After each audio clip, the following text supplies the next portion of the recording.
여러분과 함께 오늘 에베소서 4장 23절에서부터 24절의 말씀을 가지고 계속 우리와 함께 하시는 그리스도란 말씀을 가지고 계속 이야기를 나누도록 하겠습니다.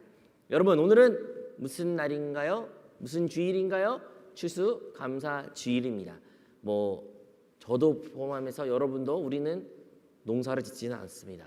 아무도 농사를 안 지었을 거고 농사가 뭔지도 모를 겁니다. 하지만 이 농사와 상관없이 우리가 지금도 이 추수감사주일을 드리는 것은 하나님께서 우리에게 한 해 동안 베풀어 주셨던 수많은 은혜와 수많은 복들이 있는데 그것을 감사하는 마음을 담아 나를 정하여 우리 주님께 드리는 줄로 믿습니다.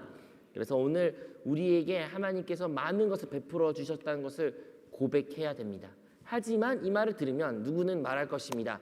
저는 그렇지 않은데요. 제가 생각해보면 저에게는 눈물이 더 많았고 힘든 것만 있고 하나님 무슨 좋은 하나님이에요. 나에게는 하나님이 주지 못했어요. 정말 힘들었어요. 베풀어 주신 게 별로 없는 것 같아요. 있지만 다른 사람에 비교하면 내 거는 보잘것 없어요 라고 말할 수도 있을 것 같습니다. 여러분들은 그 풍성하신 하나님의 은혜를 누르셨습니까? 여러분 누렸다고 말하실 수 있겠습니까? 여러분, 만약에 우리가 참된 그리스도인이라면 우리는 하나님께서 우리에게 한 해 놀라운 은혜와 풍성함을 주셨다라고 고백하게 될 줄로 믿습니다. 여러분, 진짜 그리스도인, 예수 그리스도를 따르고 주님의 제자이며 주님을 위하여 사는 자들은, 그리스도인들은 하나님의 풍성함을 누릴 수밖에 없습니다. 그렇다면 왜 누리지 못할까요? 나도 예수를 믿고 나도 신앙생활하며 교회 생활하는데 왜 나는 그 풍성함이 없을까요? 이 추수감사주일 가장 좋은 날, 정말로 감사할 것이 차고 넘쳐야 되는데 왜 나는 이렇게 감사가 없고 나에게 마음에는 풍요보다는 아직도 빈곤이 혹은 허전함이 이렇게 많을 것인가요? 그렇다면 이 풍성함은 어디서부터 우리는 얻을 수 있을까요? 여러분, 많은 것을 가진다고 해서 그 사람의 마음이, 그 사람 존재가 풍성할까요? 우리는 그렇게 생각할 수도 있지만 사람이라는 게 참 간사한 것이 그들이 많은 것을 가진다고 해서 그 많은 것에서부터 풍성한 마음을 얻는 것은 아닙니다. 동물들은요, 잡아먹으면 배가 부르기 때문에 또 다른 사냥을 하지 않습니다. 사람은요, 많은 것을 먹을지라도요, 그들은 내일 먹을 것을 준비하고 더 좋은 것을 더 오래 자기가 먹고 준비한 것을 비축하는 존재입니다. 그들은 많은 것을 이미 가질지라도 더 많은 것을 얻기 위해서 끊임없이 노력하는 것이 사람입니다. 그렇다면 그 많은 것에서부터 풍성함이 오지 않다는 건 우리는 알 수 있습니다. 그렇다고 해서 아무것도 없으면 풍성함을 못 누리냐? 그것도 아닙니다. 사람이 가진 것 혹은 내가 먹을 수 있는 것이 연약하고 부족할지라도 그의 마음 가운데는 풍성함이 가득하고 감사가 넘칠 수도 있는 것도 참된 그리스도인들의 모습입니다. 그렇다면 가진 것에서부터 이 풍성함이 오는 것이 아닌데 그럼 참된 풍성함은 어디서부터 비롯되는지 오늘 이 에베소서의 말씀을 통해서 한번 나누기를 원합니다. 여러분, 에베소서는요, 그 주제가 교회입니다. 교회에 대한 이야기가 수없이 기록된 것이 바로 이 에베소서 서신입니다. 이 에베소서라는 곳은 에베소라는 곳이겠죠. 에베소라는 도시는요, 항구예요. 항구. 부산, 인천 같은 항구 도시였기 때문에 과거에는 부유했고 그리고 영광이 가득했던 것입니다. 그래서 많은 사람이 몰렸고 많은 인구가 살았고 또한 많은 부가 축적된 도시였기 때문에 그 도시에서는 다른 우상들도 많이 숭배했던 곳이기도 합니다. 하지만 그곳 가운데 사도 바울이 교회를 세웠으며 그 교회를 향하여 쓴 편지가 오늘 우리가 읽고 있는 이 에베소서라는 편지인 것입니다. 여러분, 근데 이 에베소서 1장에서 분명하게 무엇을 말하고 있습니까? 바로 그리스도의 풍성함에 대해서 말하고 있는 것입니다. 우리 에베소서 1장 23절의 말씀 한번 읽어보도록 할까요? 에베소서 1장 23절의 말씀입니다. 시작! 교회는 그의 몸이니 만물 안에서 만물을 충만하게 하시는 이의 충만함이니라. 아멘. 여러분, 교회는 여기서 그가 바로 그리스도를 지칭하는 것인데 교회는 그리스도의 몸입니다. 그러면 그 그리스도는 만물 안에서 만물을 충만하게 하신 이라는 거예요. 우리의 그리스도 안에는 만물이 모든 것이 충만하고 풍성한 줄로 믿습니다. 예수님으로부터 비롯된 모든 것이 창조되었고 예수님 안에서 불가능한 것이 없으며 예수만 있으면 우리는 모든 것을 할 수가 있는 것입니다. 그 예수님의 그리스도의 몸이 뭐라는 거예요? 교회라는 것이에요. 그렇다면 이 교회 안에 그리스도 몸에 그 풍성함이 있다는 것을 이 말씀에 기록하고 있는데, 그렇다면 그 풍성함을 누리기 위해서는 다르게 말하면 그리스도의 몸을 온전히 우리가 회복하거나 그 그리스도의 몸을 우리가 나타낼 필요가 있다는 것입니다. 그리스도의 풍성함. 그렇다면 그리스도의 풍성함에는 무엇이 포함이 될까요? 바로 에베소서 1장 20절에서부터 22절에 그리스도의 풍성함에 대해서 말하고 있습니다. 우리가 같이 합독하시겠습니다. 그의 능력이 그리스도 안에서 역사하사 죽은 자들 가운데서 다시 살리시고 하늘에서 자기의 오른편에 앉히사 모든 통치와 권세와 능력과 주권과 이 세상뿐 아니라 오는 세상에 일컫는 모든 이름 위에 뛰어나게 하시고 또 만물을 그의 발 아래 복종하게 하시고 그를 만물 위에 교회의 머리로 삼으셨느니라.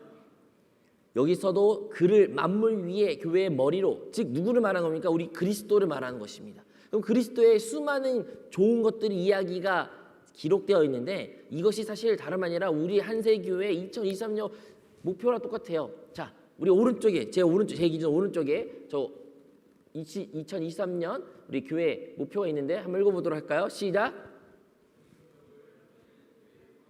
네, 오준 능력을 누리는 교회 생활입니다.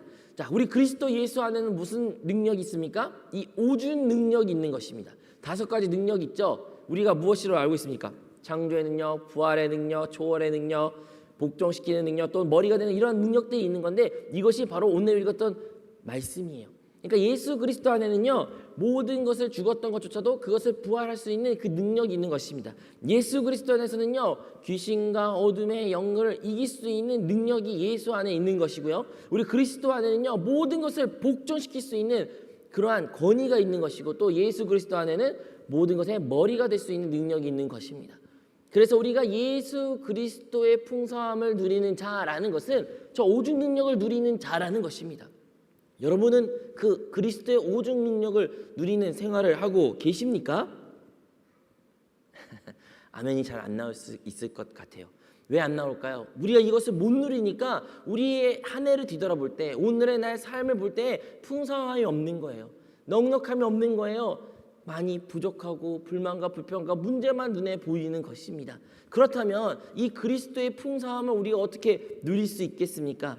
우리는 그 그리스도의 풍성함을 우리의 실제적인 삶 가운데서 누릴 수 있다는 것을 기억해야 됩니다. 그래서 우리 첫 번째 기억할 것은 우리는 그리스도가 지금 어디에 계시냐? 다름 아니라 우리 가장 깊은 곳, 거듭난 영, 우리의 마음 안에 주님이 함께 계신다는 것을 기억해야 될 줄로 믿습니다. 우리 에베소서 3장 16절에서부터 17절의 말씀입니다. 에베소서 3장 16절에서 17절 말씀을 합독하시겠습니다. 그의 영광의 풍성함을 따라 그의 성령으로 말미암아 너희 속사람을 능력으로 강건하게 하시오며 믿음으로 말미암아 그리스도께서 너희 마음에 계시게 하시옵고 너희가 사랑 가운데서 뿌리가 박히고 터가 굳어져서. 아멘. 여기서 나오죠. 그리스도께서 너희의 마음에 계시게 하옵고.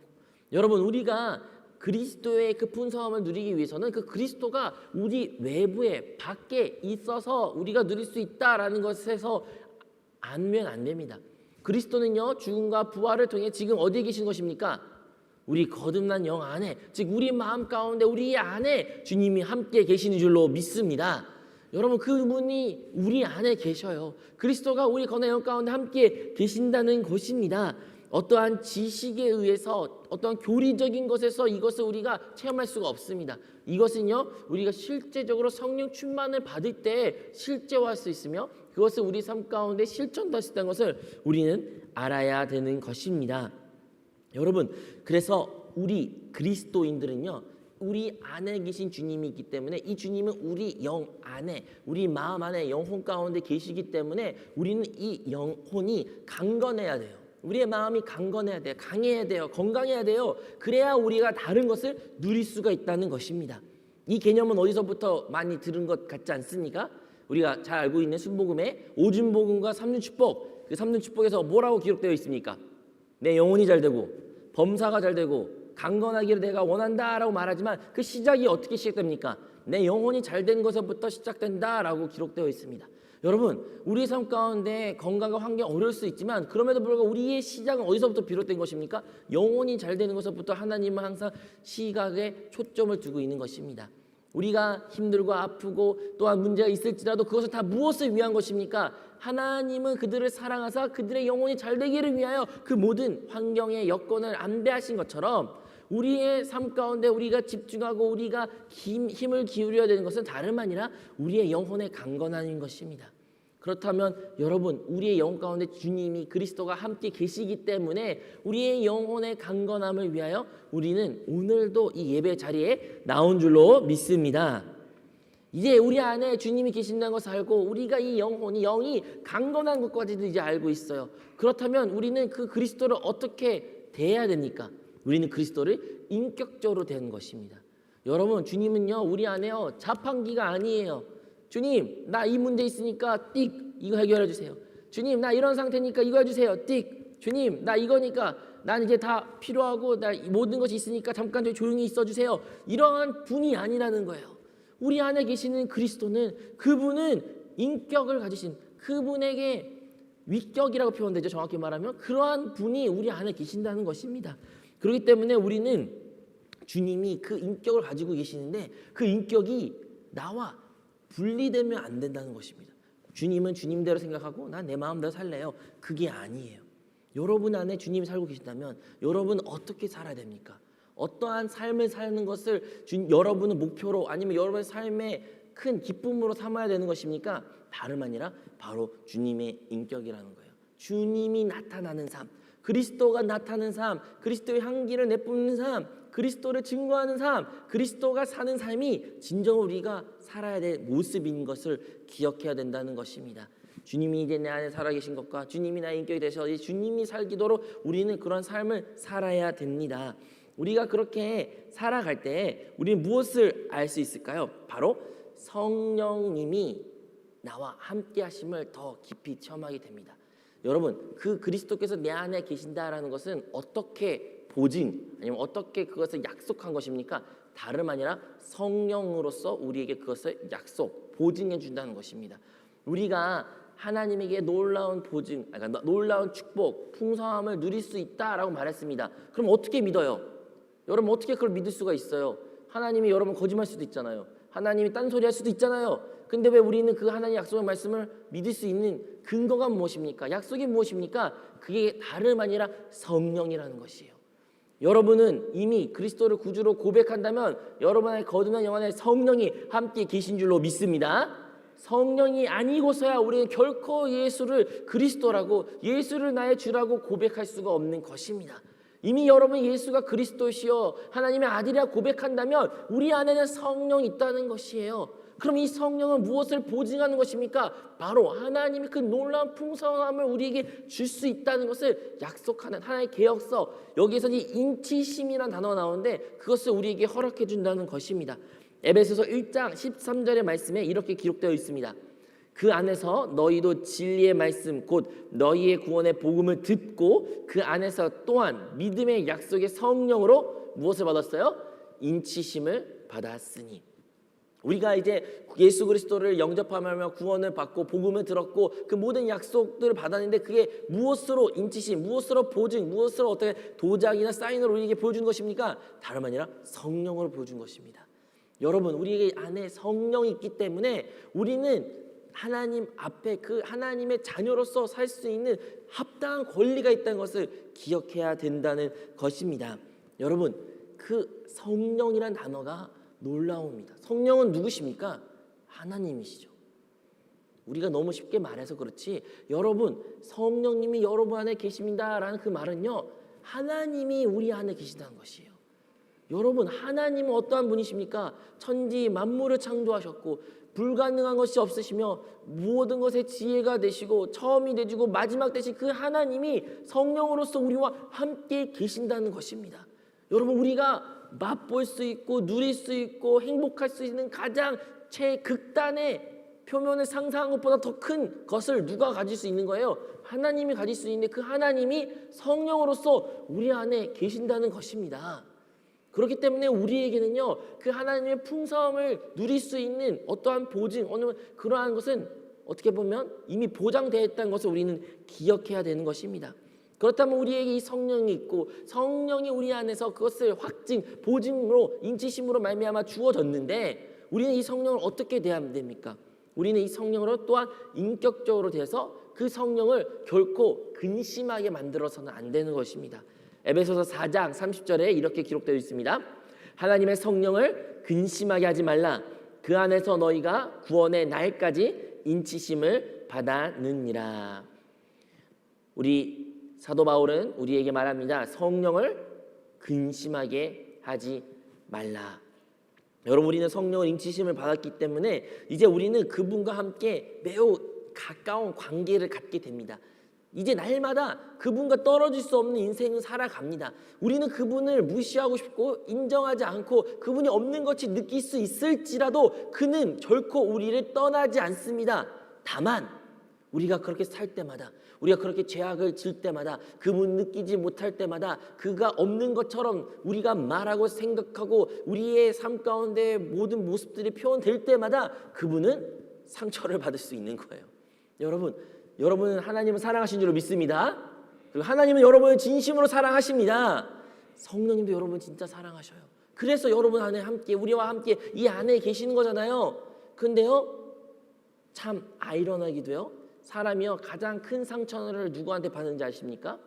어디 멀리 누가 나에게 허튼 혹은 모함을 욕을 해도요, 우리는 큰 상처를 받지 않습니다.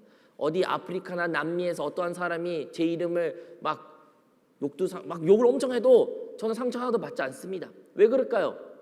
나와 상관없는 사람이거든요. 내가 만날 사람도 아니거든요. 관심 없는 사람이거든요. 하지만요, 사람은요 언제 가장 상처를 받냐면 자기가 아끼고 사랑하고 내가 인정받고 싶고 내가 관심을 갖고 싶은 그 사람에게로부터 하는 말, 태도, 그것으로부터 우리는 큰 상처를 받게 되는 것입니다. 잘 아시잖아요. 아닌가요? 우리는 모두 그렇게 가까운 사람으로부터 상처를 받습니다. 사랑을 갈구하지만 상처가 돌아오는 것이죠. 여러분, 성령을 소멸치 말라, 이렇게 근심하게 하지 말라 이렇게 말하지만, 여러분, 우리는 성령을 근심하는 일이 내가 무엇을 할까라고 생각할 수 있겠지만, 여러분이 성령님에 대하여 생각하지 않고 성령을 따라 행하지 않고 성령 안에 거하지 않고 그 모든 것을 행할 때마다 그것은 다 성령을 근심케 하는 일인 것입니다. 왜 그분이 여러분을 근심하게, 그분이 왜 이렇게 근심하는 모습으로 가지고 계시는 걸까요? 바로 우리를 사랑하기 때문인 것입니다. 그러므로 우리는 성령을 근심하게 하지 말라는 그 말씀을 기억해야 됩니다. 우리는요, 예수 그리스도를 말미암아, 주님을 말미암아 항상 기뻐해야 되는 줄로 믿습니다. 여러분, 그분이 우리와 함께 계시는데 인생의 최고의 답, 인생의 모든 것의 답, 그 모든 것의 행복, 모든 것에 우리가 꿈꾸고 상상한 그보다 크신 분이 우리 안에 함께 계시는데 우리가 근심하고 염려, 걱정, 의심, 불만, 불평, 빈곤하는 마음의 허전함을 살고 있다는 것은 그분을 근심케 하는 것입니다. 사랑하는 성도 여러분, 우리는요 항상 기뻐하고 쉬지 말고 기도하고 범사에 감사하는 삶을 살아야 되는 줄로 믿습니다. 그리스도인이라면 항상 기뻐해야 됩니다. 그리스도인이라면요 어떠한 상황 가운데 놓여 있을지라도요 그들은 행복할 수가 있는 것입니다. 우리가 이렇게 우울한 표정, 힘든 표정, 슬픈 표정 짓는 것이요 그렇게 썩 좋지가 않아요. 왜 그럴까요? 그 모습을 보면서 가장 근심하게 부는 다름 아니라 우리 성령님이시기 때문인 것입니다. 우리 성령님은 우리 안에 계시면서 우리가 불행하고 힘들고 어려운 것을 결코 원치 않으십니다. 그분은 말씀하시는데 내가 그 모든 것의 답이다. 나를 바라봐라. 내 안에 거하라. 그러면 내가 그 모든 것을 내가 초월하고 내가 너에게 그 모든 것을 답을 주겠다 말씀하지만 우리가 그분을 외면하고 그분 안에 거하지 않고 그분에게 멀리하며 할수록 우리는 그분들을 금식케 한다는 것을 우리는 기억해야 될 줄로 믿습니다. 그래서 에베소 5장 18절에 이런 말이 있습니다. 술 취하지 말라. 이는 방탕한 것이니 오직 성령으로 충만함을 받으라. 우리의 삶 가운데 기쁠 때 있으면 술을 찾을 때도 있고요. 슬플 때 있어도 술을 찾을 게 있습니다. 이 술이라는 것은요. 우리의 이 혼을, 우리의 존재를 기쁘게 만들거나 아니면 그것서부터 도피하는 역할을 하지만 우리는 그 술에 취하는 것에서부터 답을 얻어서는 안 된다는 것입니다. 우리는 무엇으로 취해야 되는 것입니까? 다름 아니라 성령으로 취해야 되는 것이에요. 여러분, 기쁠 때 어디서부터 우리는 그 기쁨을 함께 누려야 되는 것입니까? 성령 안에서 우리 그 기쁨을 누려야 되는 줄로 믿습니다. 여러분, 슬프거나 상황에서 현실에서 도피하고 싶습니까? 그러면 여러분 어디에서 도피하고 어디에 거해야 되는 것입니까? 다름 아니라 우리 성령 안에서 도피해야 되고 성령 안에 머물러야 되며 영 안에 있을 때 우리에게 참된 평안과 행복이 있다는 것을 우리 모두 기억해야 될 줄로 믿습니다. 그러하기 위해서는 우리 항상 말씀을 가까이 해야 되고 말씀을 나의 기도로 삼아야 되고 기도하면서 그 말씀을 선포해야 되는 겁니다. 그럴 때에 우리가 이러한 성령을 따라 살 수 있는, 성령으로 충만할 수 있는 삶을 살 수 있다라는 것을 기억해야 됩니다. 여러분, 성령을 취하라 라는 말은요, 다른 말로 하면 말씀으로써, 그 약속의 말씀으로써 우리가 충만해야 된다라는 말로 말할 수 있다는 것을 기억하시면서 항상 여러분 입술 가운데 하나님의 약속의 말씀이, 항상 여러분 가운데 그 레마의 말씀이 있기를 주님의 이름으로 축원드리겠습니다.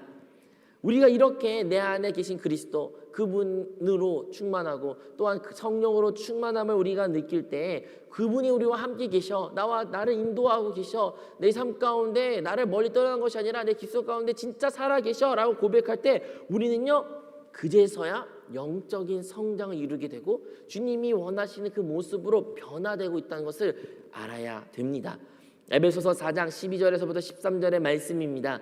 이는 성도를 온전하게 하여 봉사일을 하게 하며 그의 그리스도의 몸을 세우려 하심이라.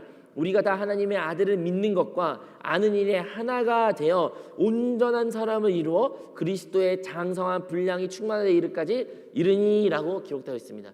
여러분, 우리는요 그냥 믿는 것이 아니에요. 그냥 믿어서 그냥 믿으면 끝이지, 이제 나 천국 가니까 끝이야, 그것이 아닙니다. 믿음의 시작은 거기서부터 끝난 것이 아니라 우리의 믿음은 계속 앞으로 전진해야 되는데 어디까지 전진되는 겁니까? 장성한 분량까지, 충만한 데까지 우리가 이뤄야 된다는 것이에요. 그게 어떠한 모습으로 표현된 것입니까? 온전한 사람의 모습으로 표현되는 것입니다. 여러분, 온전한 사람, 이것은 말하면요 제대로 그 기능을 발휘한 사람을 말하는 것인데요, 쉽게 예화를 드리자면 갓난아기가 어머니 태에 10개월 정도 있고 이제 나오게 됩니다.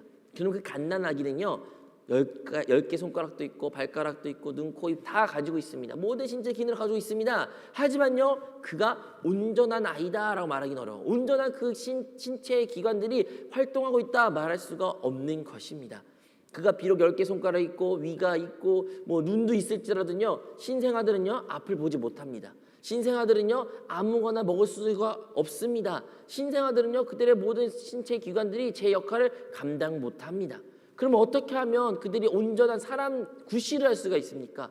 어떻게 해야 될까요? 그 신생아가 사람 구실하게 만들려면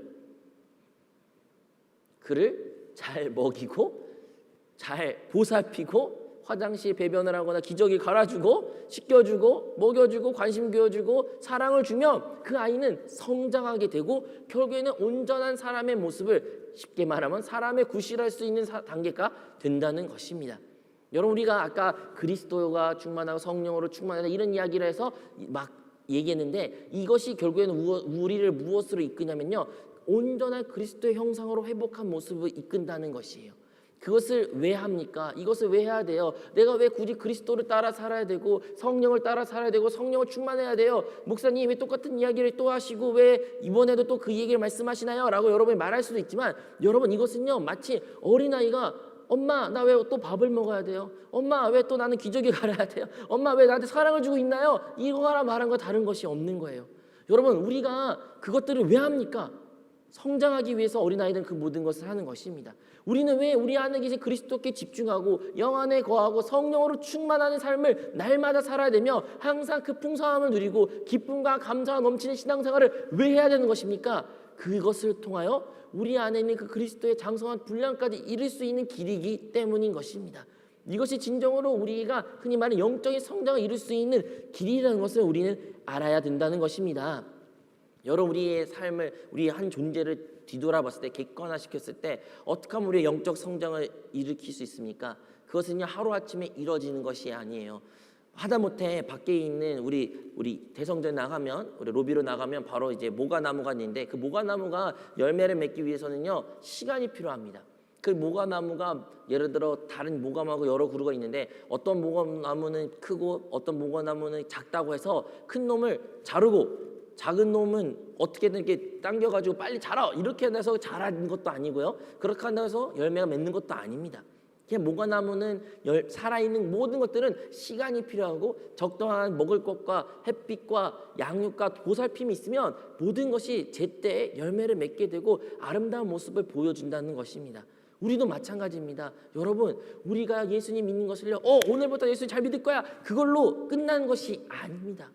신앙생활은요, 날마다 조금씩 그리스도와 함께 더불어 동행하면서 성령을 충만한 삶과 성령 안에 거하고 생각을 영 안에 고 영의 것을 생각하는 그러한 신앙생활을 계속 살아가는 그 과정을 통하여 하루, 이틀, 일주일, 한 달, 1년이 지나갈 때 우리는 점점 그리스도를 닮아가는 자, 내가 사는 것이 아니라 그리스도가 사는 삶을 우리가 나타낼 수 있다는 것을 우리 모두 기억해야 될 줄로 믿습니다. 그런데 목표가 있어야 될 거 아니에요. 언제까지 우리가 이걸 해야 돼요? 언제까지 내가 이거 잘해야 돼요? 라고 말할 수 있는데요. 성경에는요, 에베소서 4장 15절에서 16절 이렇게 기록되어 있습니다. 우리 에베소서 4장 15절에서 16절 말씀을 우리 다 같이 합독하면 좋겠습니다. 시작. 그런즉 너희가 어떻게 행할지를 자세히 주의하여 지혜 없는 자 같이 하지 말고 오직 지혜 있는 자 같이 하여 세월을 아끼라. 때가 악하니라. 네, 좋습니다. 4장 15절에 16절인데 어쨌든 5장으로 제가 썼나 봐요. 자, 4장 15절에 16절 제가 말씀드릴게요. 오직 사랑 안에서 참된 것을 하여 범사에 그에게까지 자랄지라. 그는 곧 머리니 곧 그리스도라. 그에게서 온 몸이 각 마디를 통하여 도움을 받음으로 연결되고 결합되어 각 지체의 분량대로 역사하여 그 몸을 자라게 하여 사랑 안에서 스스로 세우니라. 그래서 우리는 언제까지 해내야? 우리 아까 말했죠. 그 그리스도의 풍성함은 어디서부터 우리 누릴 수 있다? 그리스도의 몸에서부터 누릴 수가 있는데 그 몸 안에서 온전히 한 교회가 성장할 때 우리는 그 단계까지 이를 때까지 우리는 이 삶을 계속 지속해야 될 필요가 있다는 것입니다. 우리는 각각 교회의 몸의 지체들입니다. 몸의 한 일부분이라는 것이죠. 그 일부분이 언제까지 내가 성장해야 돼요? 라고 말하는 것 똑같은 거예요. 여러분이 있는 손이 언제까지 내가 열심히 성장해야 될까요? 라고 말하고 언제까지 열심히 이렇게 살아야 돼요? 말하면 언제까지라고 말할 수 있겠습니까? 내가 죽을 때까지 열심히 살아야죠. 그죠? 손가락의 모든 생체 기관이 그 생체 기관이 나는 이제 그만 자랄래요. 난 자라고 싶지 않아. 이제 멈출래요 하면 그게 그때부터 죽는 것입니다. 마처럼 우리가 주님이 오시는 그날까지 교회 생활에서 한 지체가 하나 될 때까지 그 하나로 살아갈 때에 우리는 그 하나됨을 통하여 주님의 놀라운 풍성함을 누리게 될 것이며 그것을 위하여 우리는 계속 이 삶을 이어가야 된다는 것입니다. 여러분, 오늘의 말씀이 오늘의 설교 본문에 우리 설교를 말씀하기 전에 오늘의 말씀에 대한 본문을 읽었는데요. 에베소서 4장 23절에서 24절의 말씀인데 여러분 혹시 이 말씀을 어딘가에서 본 것 같지 않습니까? 기억이 잘 안 나요? 자, 여기 뒤에 보면 우리 현수막 뒤에 에베소서 말씀이 있습니다. 4장 24절의 말씀인데요. 사실 우리가 봤던 말씀이고 항상 알고 있는 말씀이에요. 그런데 오늘 다시 한번 이 말씀을 가지고 여러분에게 말씀을 나눴고 에베소서에서 말하는 교회 그리고 그것을 통하여 우리가 어떻게 교회가 왜 이렇게 중요하고 교회를 통해서 풍성함을 누릴 수 있는 방법에 대해서 나누었습니다. 우리 마지막으로 한 번만 더 한번 읽어볼까요? 에베소서 4장 23절에서 24절의 말씀입니다. 시작. 오직 너희의 심령이 새롭게 되어 하나님을 따라 의와 진리의 거룩함을 지으심 받은 새 사람을 입으라. 아멘. 우리는요 영 안에서 새롭게 되어 새 사람이 입게 될 것입니다. 새 사람, 그러니까 이전과 다른 새로운 사람으로 산다는 것이에요. 근데 어떻게? 그리스도의 몸으로서 된다는 것인데 그것이 우리가 한 사람 한 사람이 우리 안에 계신 그리스도를 인식하고 우리 안에 계신 성령을 인격적으로 받아들이며 그 성령의 인도하심과 순종과 그리고 성령 충만을 통해서 우리가 성장할 때 각 지체가 그렇게 성장하여 사랑 안에서 하나 될 때 그 한 몸 된 교회가 이루어질 때에 우리는 그 하나님의 보시기에 그 새로운 피조물 새 사람으로서 살아간 것을 우리가 보게 될 것이며 그 새 사람은 반드시 머리 대신 그리스도가 있기에 놀라운 풍성함을 누릴 수 있다라는 것을 우리는 기억해야 됩니다. 조금 엄청 길지만 그리고 어렵지만 결론적으로는 여러분 우리 한 해를 뒤돌아볼 때 왜 나에게 이렇게 풍성함이 없을까? 왜 나에게는 불만, 불평과 부족함과 눈물과 힘든 점이 이렇게 많이 있을까라고 뒤돌아보면 많은 경우에는 우리가 첫 번째 우리와 함께 계신 그리스도를 잊은 채 살 때가 많이 있는 것입니다. 그리고 성령 충만하지 않기에 우리에게는 풍족함보다는 부족함이 나의 결여가 더 크게 느껴지는 것입니다. 우리가 설사 성령 충만하고 그리고 내 안에 그리스도를 인식할지라도 그렇다면 우리는 그 삶을 따라 살아야 되는데 그 따라 사는 삶은 결국 무엇으로 우리를 연결시켜 주는 것입니까? 다름 아니라 주님의 몸된 이 교회 생활로 인도하게 되게 될 것이며 이 교회 안에서 하나와 한 생명과 사랑 안을 결합하게 되어 이 교회가 그리스도의 몸이 온전히 회복될 때에 우리는 그 풍성함을 누리게 되는 것입니다. 여러분, 신앙생활, 인생에 살 때 가장 행복할 때가 언제입니까? 바로 이 교회 생활에서 풍성함을 누릴 때예요. 여러분, 이 쌀을 우리가 직접 어려운 사람을 줄 수도 있죠. 우리 감동에 따라 다른 사람을 어려운 사람을 도와줄 수도 있습니다. 하지만요, 교회 차원에서 한 몸 안에서 한 사랑 안에서 교회를 통하여 누구를 도와주고 그 누리는 기쁨과 풍족함은 다른 것입니다. 왜 다를까요? 정말로 같은 쌀이고 같은 것을 도와준다라고 말할 수 있는데 그 기쁨은 다른 것입니다. 그것은 바로 교회 안에 있는 그 놀라운 풍족함이 그 한 생명 안에 세 사람 안에 하나님 안에 있는 그 풍족함이 한 지체 안에서 우리가 온전한 성장이 이루어진 것을 과정 가운데 누리는 하나의 축복이다라는 것을 우리는 기억해야 되는 것입니다. 여러분 좀 더 오늘 이제 헌금 시간 때 성교 보고 영상도 볼 건데 성교도 마찬가지인 것입니다. 여러분 성교가요 개인적으로 성교 도와줄 수도 있죠. 개인적으로 내가 어려운 사람을 도와줄 수도 있고 그 가운데 성교 헌금을 낼 수도 있습니다. 하지만 교회 차원에서 함께 십시일반을 모아서 하나님께 한 성전을 건축하거나 봉헌하거나 아니면 그 가운데 현지인 사역자들을 격려하는 그 과정 가운데 동참하고 그 가운데 하나가 되고 그 하나 가운데서 누릴 수 있는 그 풍족함은요 내가 혼자서 신앙생활에서 결코 누릴 수 없는 풍족한 것입니다.